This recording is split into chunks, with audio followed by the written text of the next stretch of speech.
Welcome to Pub and Porch, Applied Stoicism in Modern Life, hosted by Adam Piercy and Mick Mulroy.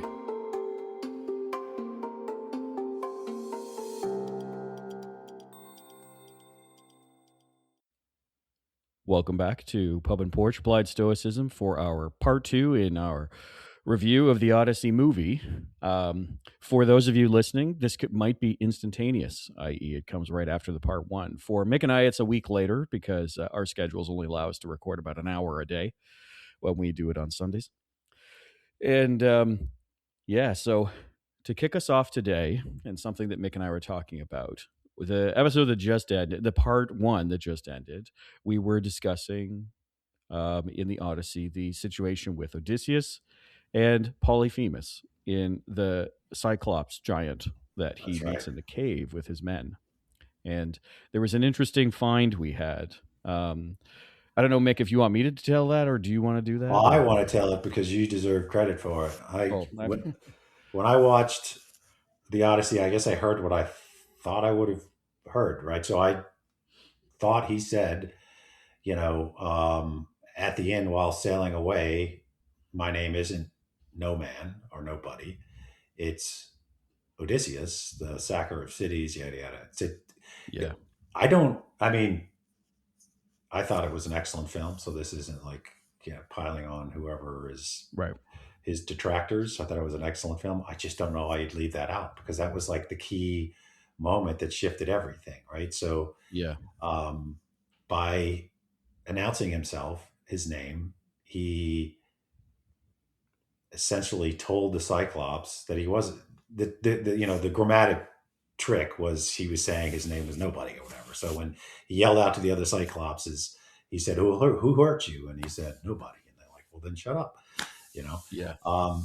So the deception that he used, the guile, if you will, and we could talk about it separately from all the moral lessons of the Cyclops cave. But the guile, he just threw away by his hubris, right? Yeah. And then what did the Cyclops do? Told his dad. Who's his dad? Poseidon. Poseidonus, as the Greeks said. Right. Yeah. And if you're sailing home, that's the one god you really don't want to piss off. So it was like a super, like everything after that, right, or a lot of it was related to Poseidon screwing with him because he basically blinded his son. So, and you picked that up in the movie. So we had the debate at the end of the last episode, and I could have swore he did that because I couldn't imagine leaving it out. But then you promptly pointed out, as other people have, that he didn't. So there you go.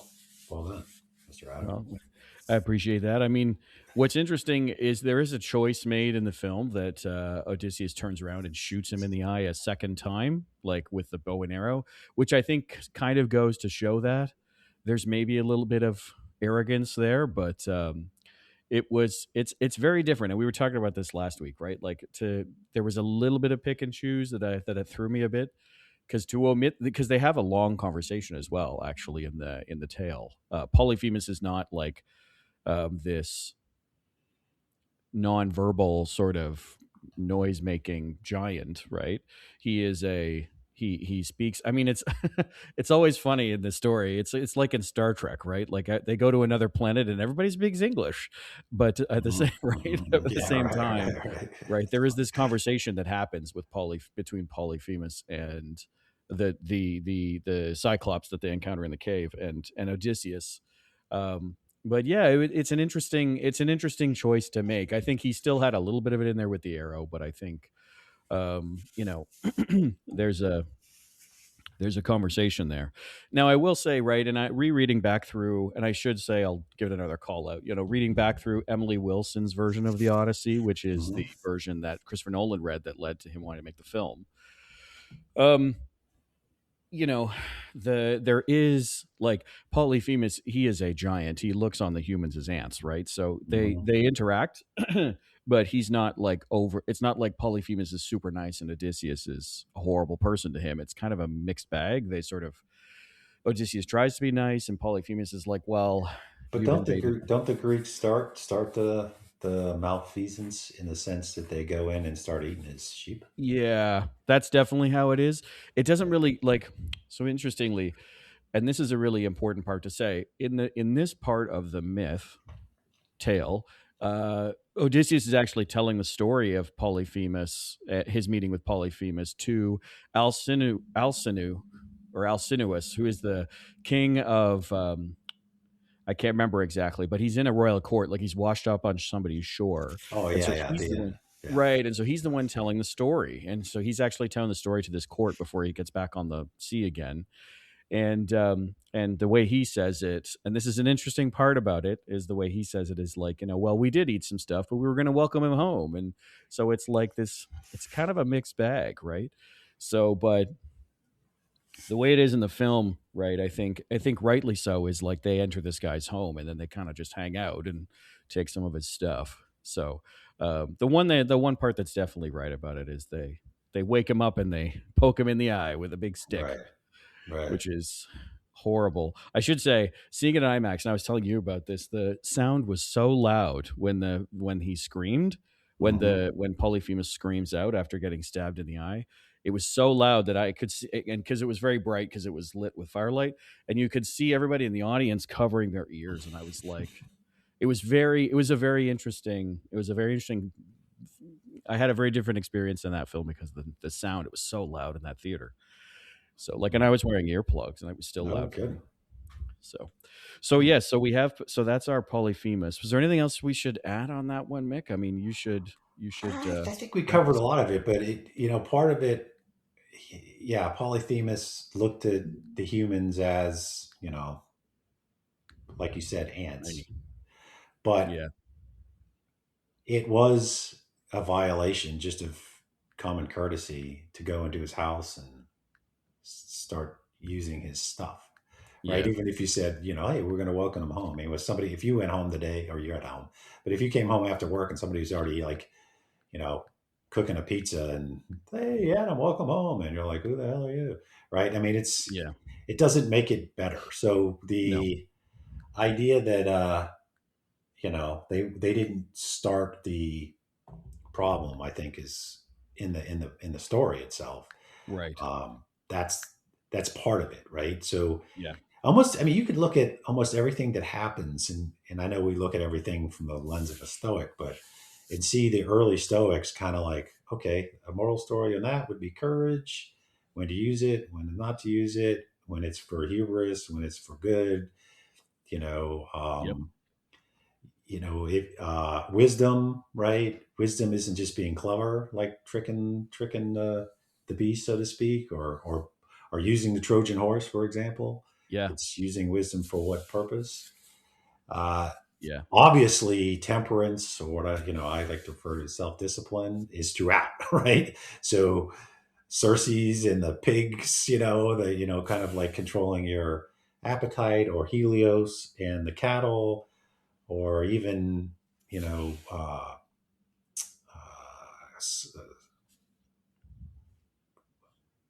what's her name again? Circe. Calypso, Oh, Calypso, Calypso. Calypso, Yeah, right. Having yeah, the kind of moral fortitude to leave and realize that, although she's a goddess and beautiful and everything's perfect, yeah, that's not who you are. You're married and have kids, yeah.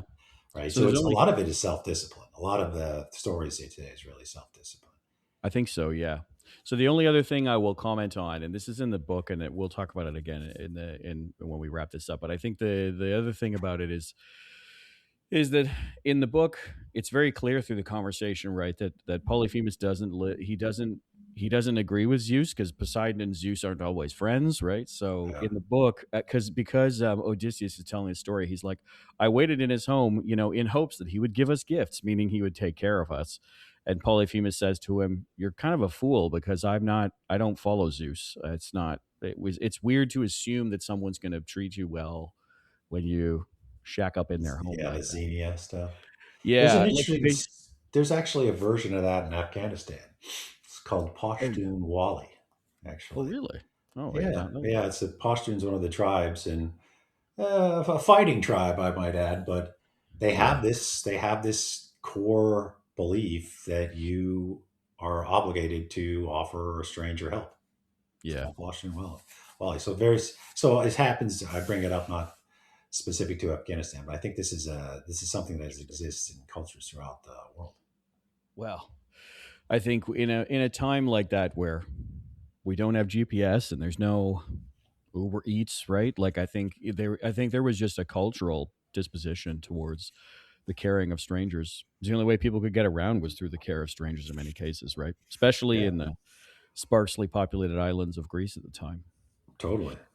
So if we move our story forward then, right, in terms of the timeline in the movie, right, I mean there's flashbacks with Calypso all throughout this, but that's a bit of a different thing, because and so we'll have to touch on that I think second. But I mean, after the encounter with Polyphemus, we have the encounter with Circe, right, which is Yes, an encounter where the and again it's in the book, so it's not like we a can spoil nymph. it. Do you want to explain what a nymph is?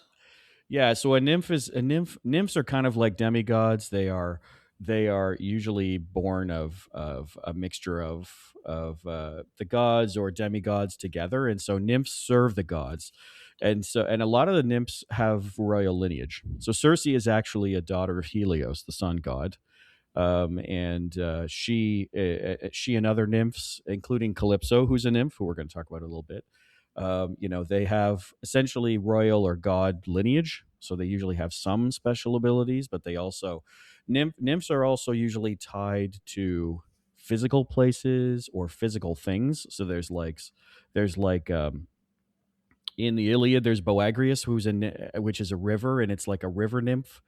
And so it's kind of the same. So Circe's a nymph, and she also sometimes she's described as a witch because she essentially enhances her magic with um, herbs and like local wildlife, right? To get that kind of going. And actually, that is in the book, right? And this is you can see this in the movie, I think, when they get up there, because Circe's island is populated by all these animals, right? That she's essentially summoned over time, and sometimes we learn that some of them aren't just they weren't originally animals either. Some of them were used to be men, as it were. So Mick, what was your first take on that section of the film? Because it's a little bit shorter than it is in the book, but I'll leave that for now.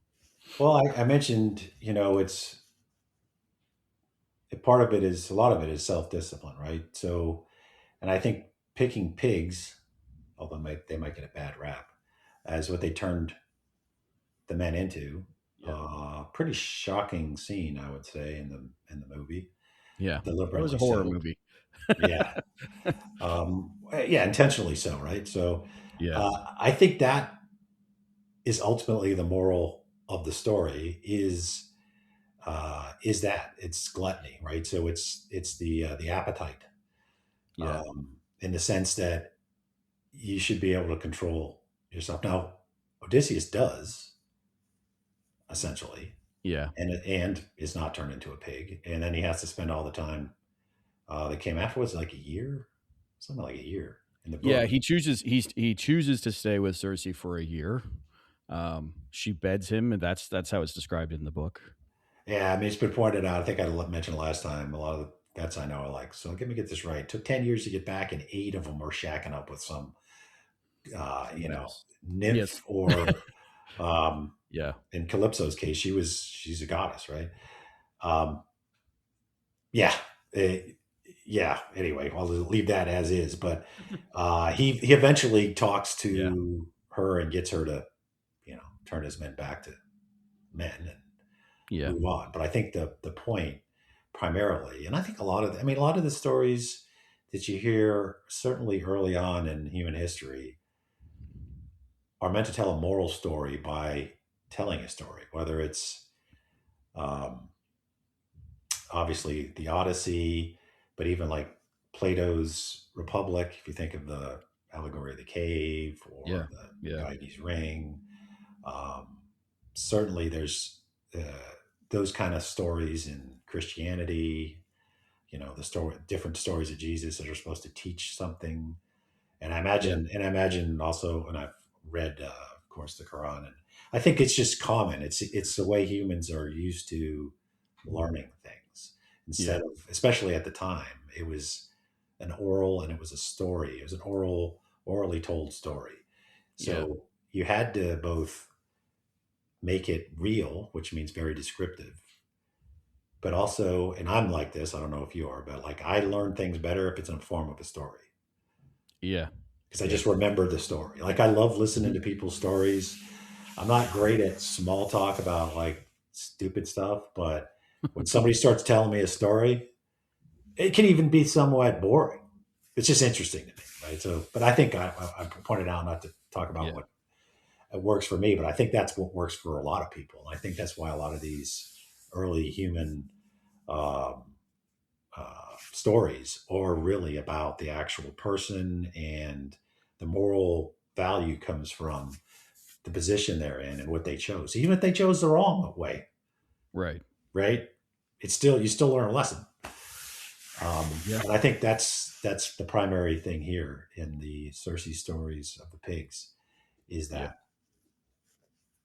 Yeah. I think, you know, first off, I think the scenes are done very well.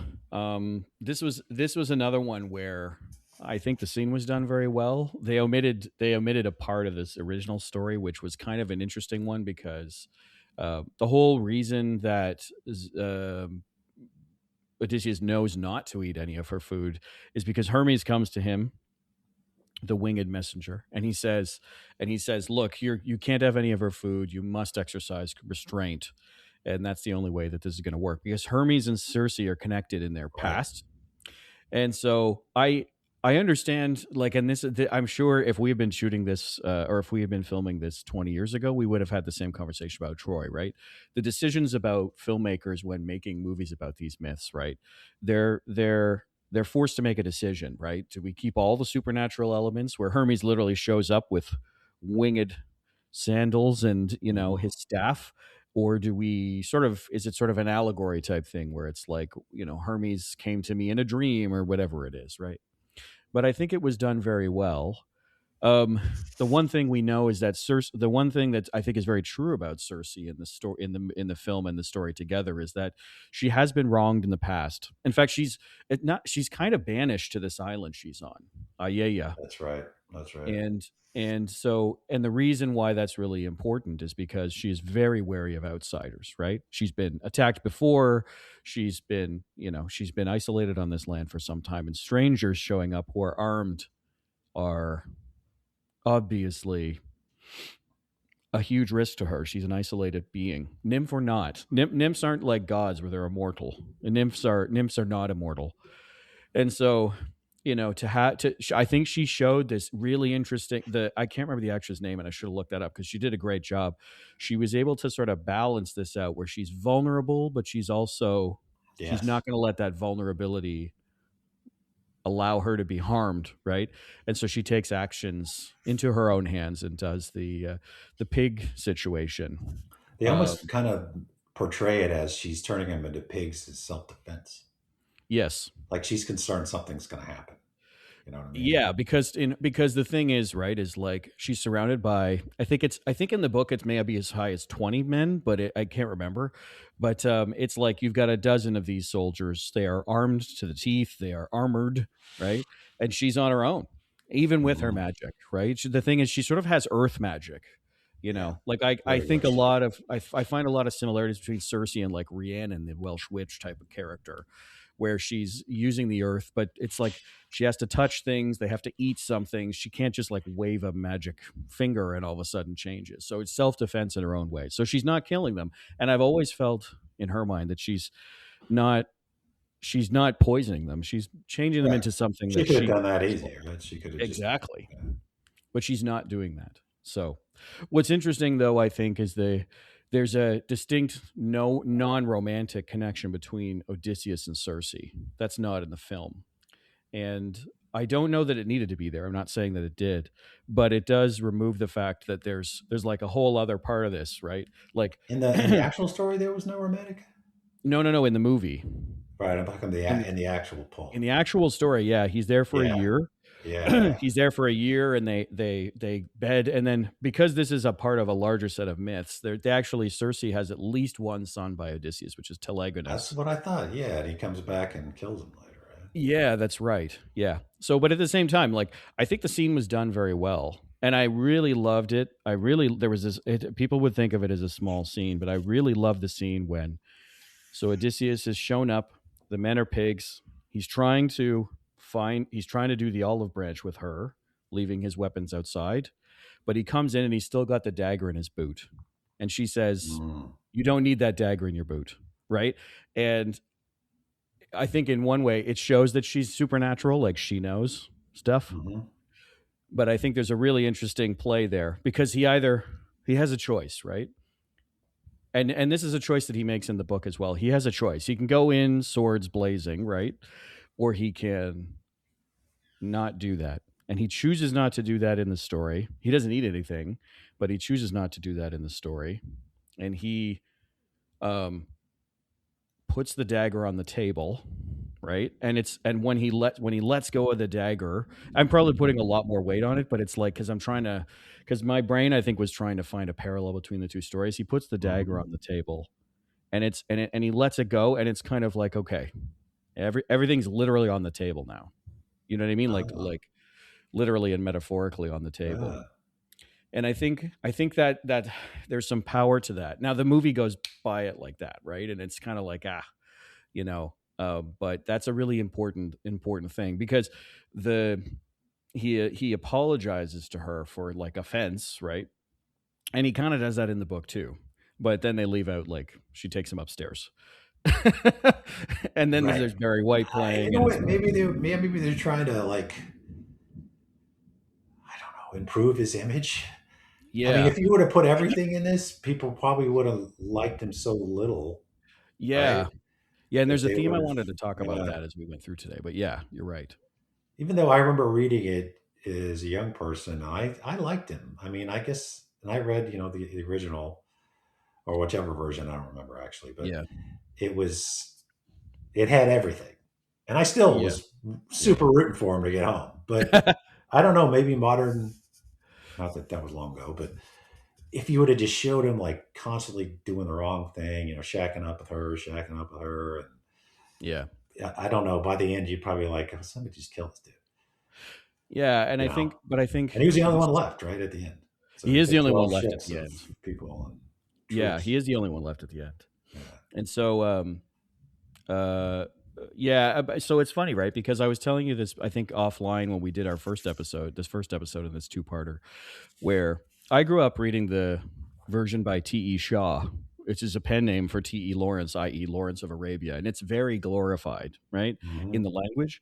Emily's language is far different, I would say. And when I say far different, I mean like 99% of the story is the same, but the choice of words is very different. So it sounds like Zeus is making an appearance for us. I know, right? That was like that's like a full-on Thunderbolt moment. Thunder, yeah.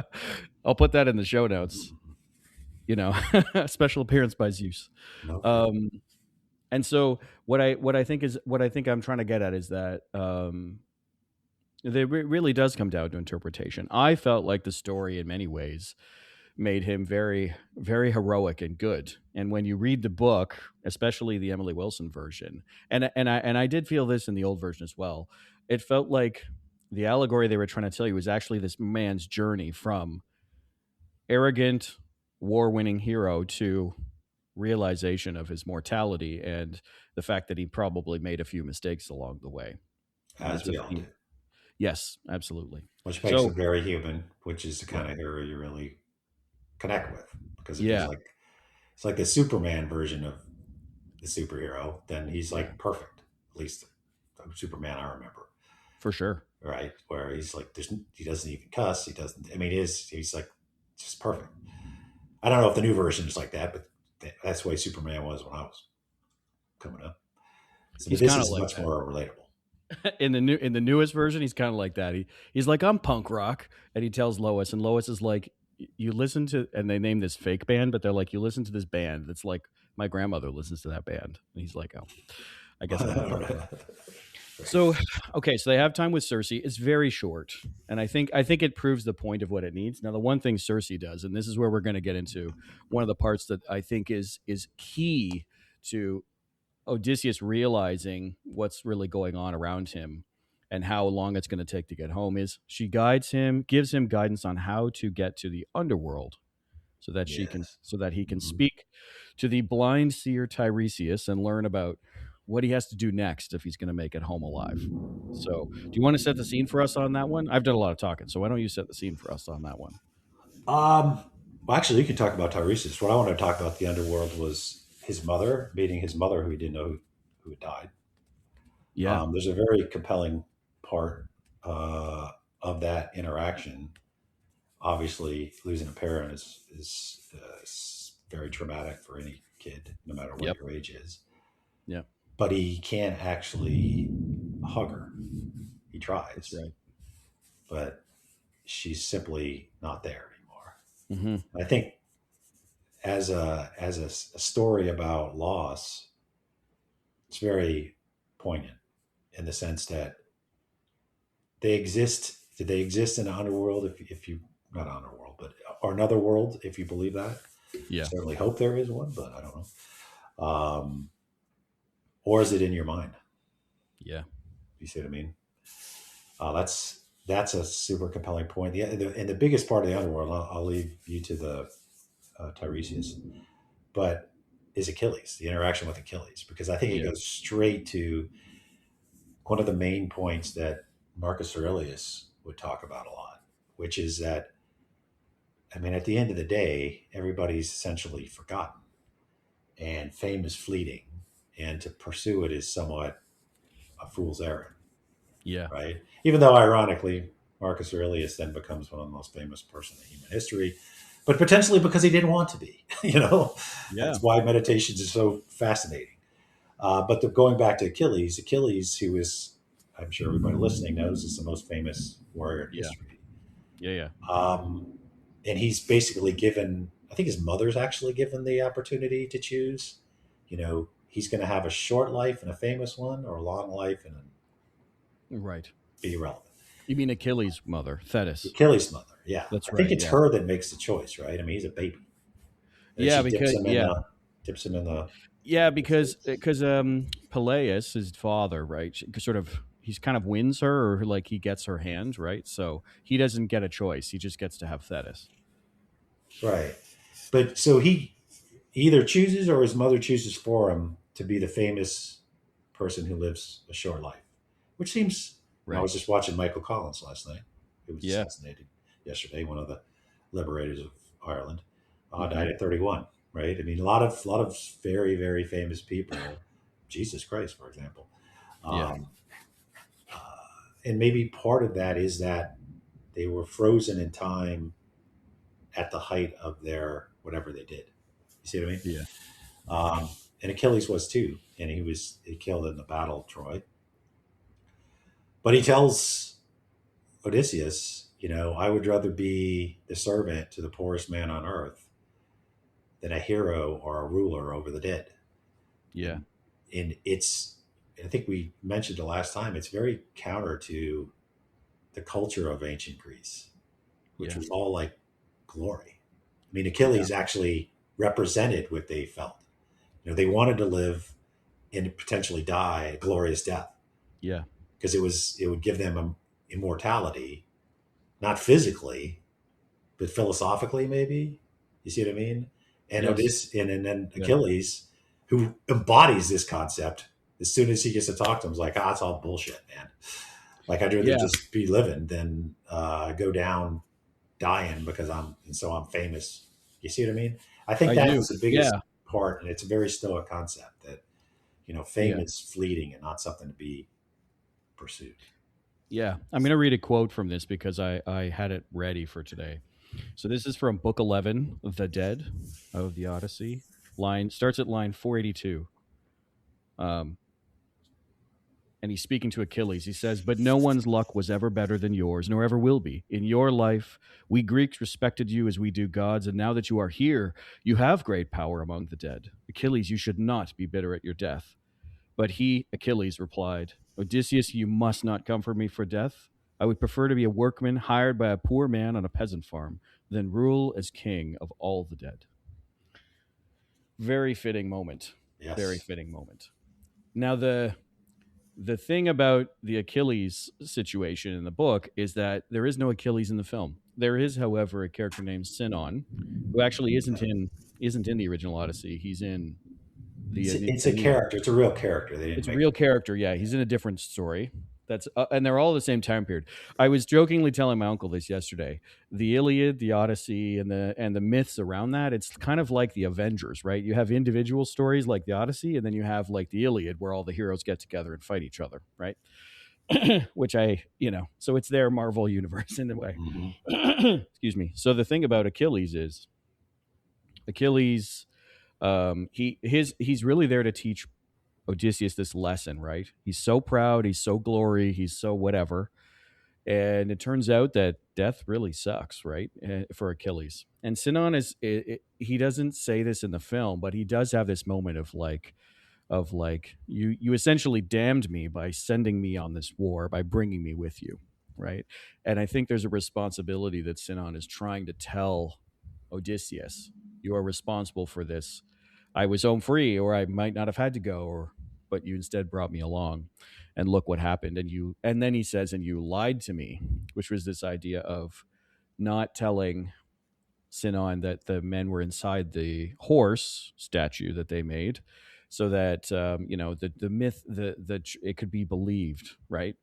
And this is one of the key things that I think is very important to Odysseus's description, even of himself in the book, when he's even telling his own part of the tale. We think of Odysseus as glory. We think of him as this hero. We think of him as this like lamenting his home, and he wants to get home, and he never wavers from that. But in reality, especially with the translations and even translations from earlier times before Emily Wilson, Odysseus is described as the liar, the trickster, the sacker of cities, right? These aren't really positive traits, right? These aren't really positive traits. Athena loves him because she loves wisdom and intelligence and the use of it. But the thing is Odysseus uses his wisdom to trick Achilles into joining the war. Actually, it's Odysseus who figures out the deception that gets Achilles to reveal himself, because they're going to. I think they're going to sacrifice Achilles' wife, and Achilles jumps. He's dressed as a woman in a big veil, and he jumps out, and he has his sword ready to kill Odysseus. And Odysseus says, "Wait, if you come with us, it's fine." And Achilles comes with him. And so I think it's one of those telling moments in the story where Odysseus is learning a lot about the realities of life. That, yep, you're super smart and you can be clever and do all of these deceits and trickery and whatnot, but at the end of the day, you'll be in Hades with everybody else, right? Yep, totally true. We all end up in the same place, man. We do. So after this, they see Tiresias. I don't really actually Tiresias in the film. I really enjoyed that blind Tiresias with the veil over his eyes, telling them where they have to go. And the one thing they have to do before they get to Calypso, the one thing they have to do is they have to pass through two trials, which is Charybdis, the whirlpool, and Scylla, which is like a big monster, who actually is supposed to live near the town of Scylla in Italy, which is sort of how the myth becomes real. So there was some stuff about the whirlpool and Scylla that you were going to talk about. So why don't you take us away on that topic? Yeah. So to keep everybody up to speed on this part of the story, so Odysseus has to decide. There's a whirlpool and there's a six-headed monster. If you were to try to go through the whirlpool, the chances of the entire ship, being destroyed are high. Yeah. If you instead go closer to the six-headed monster, you're going to lose men, probably six of them, because it's got six heads. Yeah. But you're not going to lose the whole ship. So it's kind of like that. You remember that old philosophical allegory where it's a trolley problem. Yeah, Yeah. trolley problem. Which, I mean, ultimately you have to make a decision one or the other. It doesn't seem to be that complicated to me. Maybe it's the military dude in me. It's like, it's not that I want to lose any men, but if you're like, lose six of your men, lose all your men. I mean, that is a decision that does happen. Yeah. Maybe not as dramatic as, well, actually, yeah, as dramatic as that. I mean, it's there's all sorts of stories I could tell you where that is, you know, that comes out. There's actually there's a famous sniper story, Vietnam. Obviously, not my story. Might Right. be kind of relevant here. It's kind of an interesting story, but it's referred to as well. I won't even tell you what it's referred to because it gives it away. But anyway, so Marines, Vietnam, they're coming back in to patrol. That's oftentimes that's when the enemy hits you because you're kind of like not paying attention. You've kind of you think you're already back through enemy lines. You're not, but you're close enough to you're like, oh, thank God. And so they hit a guy. The guy goes down, and then all of the rest of them run into the friendly lines. Yeah. So the guy's out there, and the platoon commander says, "I know what they're doing. They're shooting a guy so that, and they're leaving him alive, yelling and screaming, so that everybody else will want to go out there and they'll just pick us out one at a time." Very common, unfortunately. Yeah. So he's yelling down the line, "Stay in your place, stay in your place, stay in your place." And this guy keeps screaming, and the sniper then hits him again, but it's not a fatal thing. It's just to cause pain. So finally, one of the sergeants runs out to get the guy, and he comes back, and of course they're shooting at both of them, trying to kill him. They do manage to hit the guy that was originally injured and kill him, but they get back. It's the sergeant and this, let's say, lance corporal. Yeah. And the platoon commander screaming at the sergeant, and tells him like you disobeyed direct orders. It's similar, right? You're trying to save the good of your men for. That's right. And the famous part of the story, and I believe it's true. This is told to me right after 9/11, actually. Yeah. He's in his bunker, or his version of a bunker, writing home because the officers always write to the family of the fallen. That's right. And he's got this sergeant at attention. He's yelling at him for doing it. And he said, "Well, I mean, you're the last one that he would have talked to. What was his last words?" And the guy said, "I knew you'd come." Right.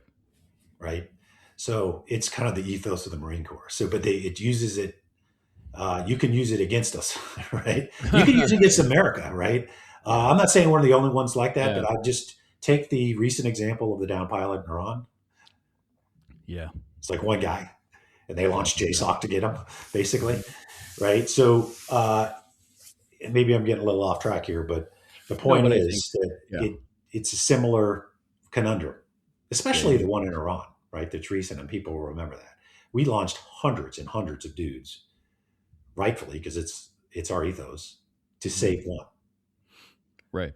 So you could use it. You can use it against folks. So he had to make this decision: do I sacrifice the few for the many, etc.? And he chose, obviously, to sacrifice the few. But he kind of like hedged and hawed, and kind of gave it up to them, and if I recall correctly. But I think the moral story is it is the trolley. It is.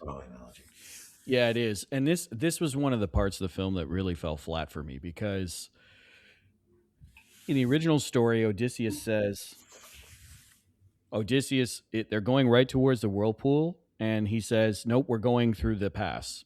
He says, "We're going through the pass." Odysseus clearly knows that they're going to die if they try to do the whirlpool.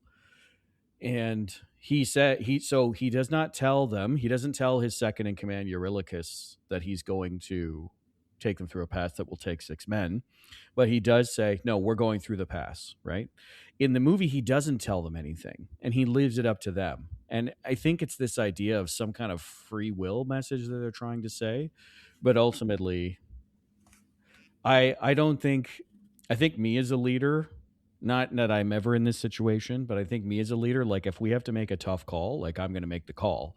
It seemed weird that he was trying to push the responsibility on them.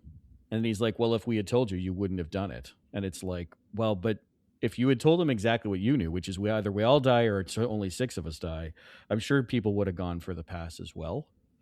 And so that one kind of fell flat for me, which again, this is one of those things with the film that I struggle with, where it has so many of the right elements and such good acting and so many great scenes. But it was like, you're making it so that, like, in some ways, I think in some ways that it's also really bad because it's very deceitful. He's not telling them the truth. He's just saying, you know, well, we could go either way, right? Which way are we going to go? And it's like,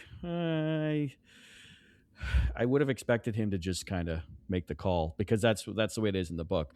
And the other thing too is in the book he struggles with this very deeply. He's struggling because he's already lost 2 ships, right? He's down to 1 ship. So he's lost 2 ships and he has to lose 6 men and he's like, "Oh, this was a really tough decision." But in the film, they do Scylla, which is the monster that takes the 6 men.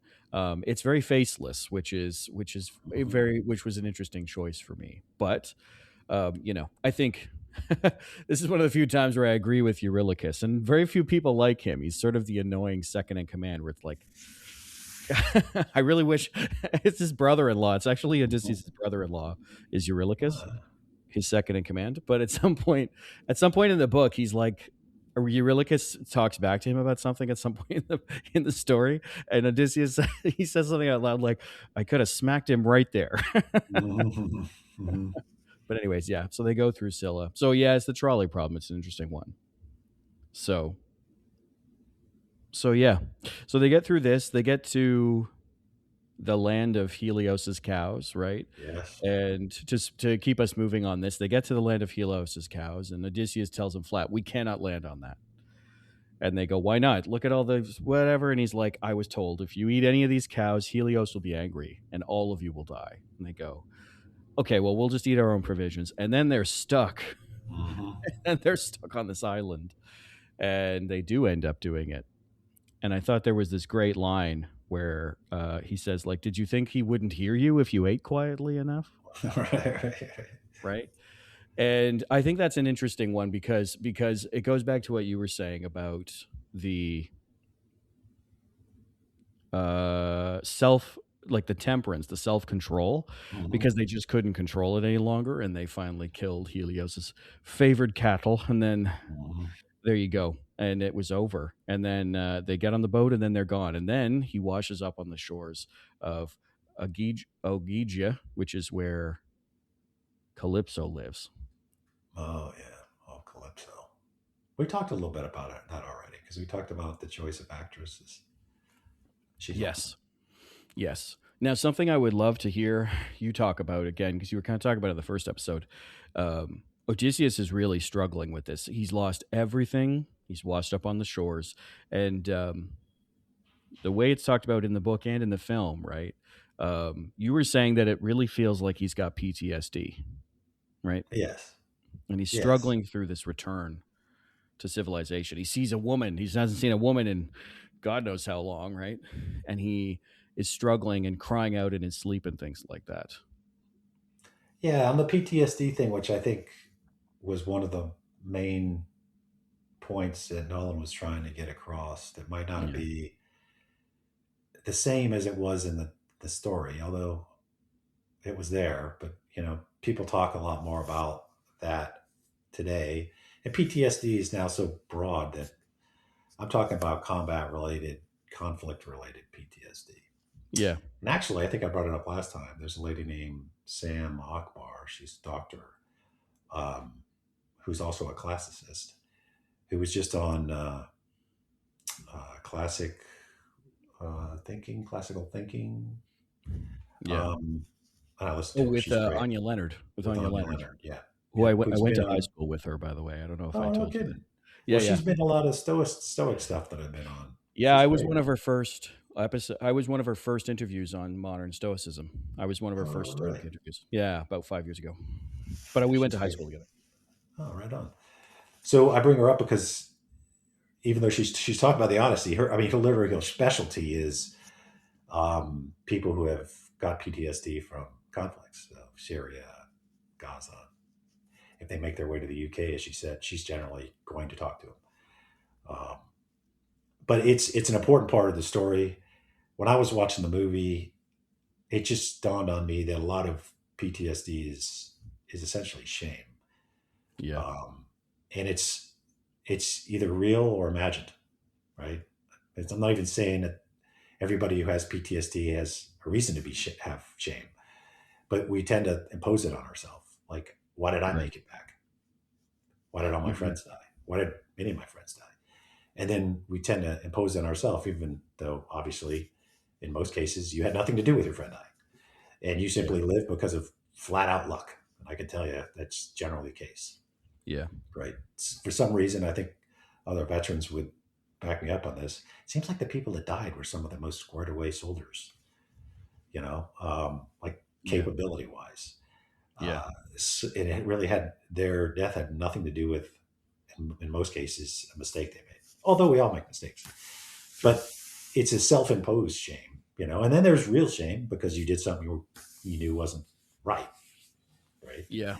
Yeah. It's Yeah. called war crimes, or you've witnessed it, or you witness stuff that just happens in war that Yeah. had, people die in war. Yeah. It's probably hasn't changed since the sacking of Troy to modern conflicts right now. If Yeah. you're fighting in and amongst civilians get killed. They just do. And you have an absolute obligation to do everything to mitigate it, and obviously not do it deliberately. But Yeah. unfortunately, you see this in combat. I mean, it's one of the reasons why me and my business partner, and in this case, my charity partner, have an NGO that's in child soldier. Yeah. Because the longer our wars went on, the younger the people that were fighting got. Start So you running out walk of. around the battlefield and you'd see all these dead kids that were carrying AKs, right? So whether you had anything to do with it, it is a form, and I'm not a psychologist, so if I'm off, the psychologist should correct me, but that's how I view it. And I think I never viewed the story of the Trojan horse as something to be ashamed of Right. because, deceit is like important in combat. Yeah. It's like the people that can get the element of surprise, which often comes with deceit, hence surprise, win. So I Yeah. always viewed it like that's super smart. And if they're dumb enough to drag, because it's a hubris on the parts of the Trojans, right? Yeah. They wanted the trophy. They wanted the trophy. If they would have just said, "Yeah, screw it, leave it on the beach," Yeah. right? But I do think because what Nolan depicts is what happened after they come out of the horse. Yeah. That's right. That's the point I'm getting to. Maybe a Mm-hmm. long-winded way of getting to it, but that's what he was trying to depict, and I think he did a really good job. And although I think every soldier, hence after the Odyssey, that's familiar with the story, views himself in a way as Odysseus. Yeah. They just do. It's very it's a process of going, the hesitation, being there, what happens there, and the process of coming home, whether it's metaphorical Yeah. or in this case a mythological. Mm-hmm. It's a similar process. And I think I mentioned last time, so I don't want to be too repetitive, but in the old days, like World War II, you'd take a long time to come home. Yeah. Get back to Canada, get back to the US. You're with your buddies for weeks and weeks before you get back, then you're out process and all this. And then in the war of the global war on terror, it was like constant, at least from the special operations side. You were in Baghdad, you were in, you know, you name it, Jalalabad, in Afghanistan, and then within days you were back in society, Yeah. driving a minivan, picking your kids up from soccer. So it was very surreal in that sense, and it was very disassociative, I think. Sure. But anyway, I think that's part of the story, both the poem and the movie, that I think really came through, especially in the movie, is this idea of dealing with trauma that you endure in conflict. Yeah. And I really do tend to agree with that, right? Especially the scenes when he comes back and he's still kind of struggling. Um, they changed the ending into a much happier ending in the film, but I mean, it's a film and it's also an interpretation. And that threw me a little bit because he has a very happy ending. In the book, he has to leave because he must go and Replenish his pay. stocks. Yeah, but Right. he also has to go to the west, and he must, and it's in the book as well. He has to go and give thanks for all the people who essentially that he got killed from some of his actions along the way. But yeah, but also he goes off by himself in a way when in the book. For example, he doesn't leave with Penelope. She stays behind, and then he comes back, and there's a whole other story that's not even in the Odyssey. But yeah, I think so let's do some closing and we'll be done. But I think, for me, I think as I was saying over it, I think there's so many parts of the film that's well done. I was disappointed ultimately with some of the thematic elements. And I realized later two things. One, and I think I said this to you, I kind of wish I didn't know the myth before I saw the film, right? Because the problem is you've got a 3,000-year-old story being compared with a film in IMAX that's 3 hours long. It's much different. The second part of it, though, is I think I felt like I had hoped that this was going to be a film that would still contain that, extreme hubris example. Because in the world where we have people, we have trillionaires, and we have all these people who think they're just the greatest things in sliced bread. It feels like there's a lesson to be learned about everyone has the opportunity to be essentially fate will in some point intervene, right? And that's what happens with Odysseus, going right back to that encounter with Polyphemus when he shows his arrogance and says, "I'm so and so," and then he's damned to 10-year journey home. But at the same time, I do think the film was very well done in many other ways, and the acting was incredible in so many points. Yeah. Do you have any closing thoughts for yourself, Mick? And then we'll wrap up for today. Well, I do hope that this, because it's almost been a cultural phenomenon, how big this movie was. And like we said when we started, there's been people who complain about, cultural war stuff, historical accuracy. I know a lot of the people in our space, being Stoicism, had some issues with that. Yeah. I get their issues because, just like Seneca said, you're kind of missing the point of the Odyssey. You're focused on trivia. Yeah, I get that. But, I think it's all good. I know, so maybe it's just a super optimistic way of looking at it, but it gets people talking about it. Right? Yeah, well, exactly. It gets people talking about it. If you're a historian, you're going to care that the boat they use is really a Viking boat, right? I mean, yes. We don't, because we're not historians.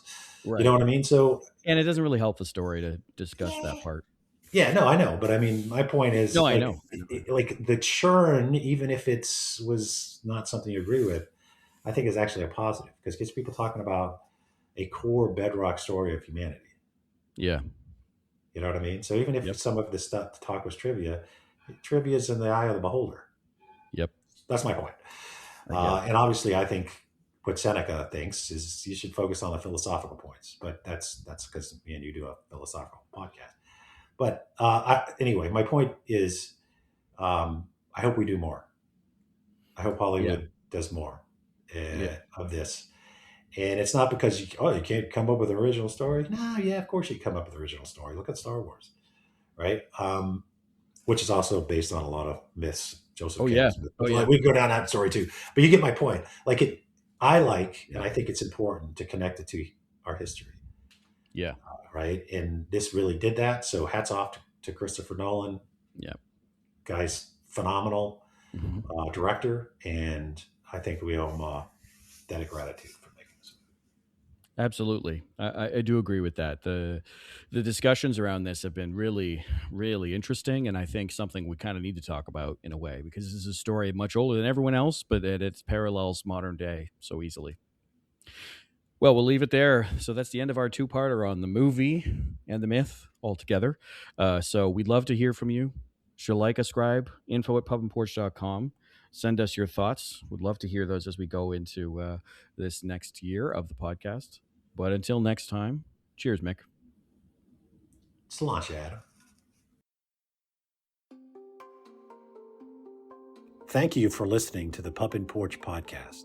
If you'd like to find out more about the podcast or its host, head over to pubandporch.com, and you can listen to all our episodes on Spotify, Apple, or whichever platform you prefer. And if you'd like to help out with the podcast, you can find us on Patreon. Drop us an email if you have a comment on any past episode, you have a suggestion for future episodes, or you have an essay on an important topic for Stoicism. Send it to us, and then we can be reached at info@pubandporch.com. Until next time, Pub and Porch out. Today's music is provided by Heath Cantu from epidemicsound.com.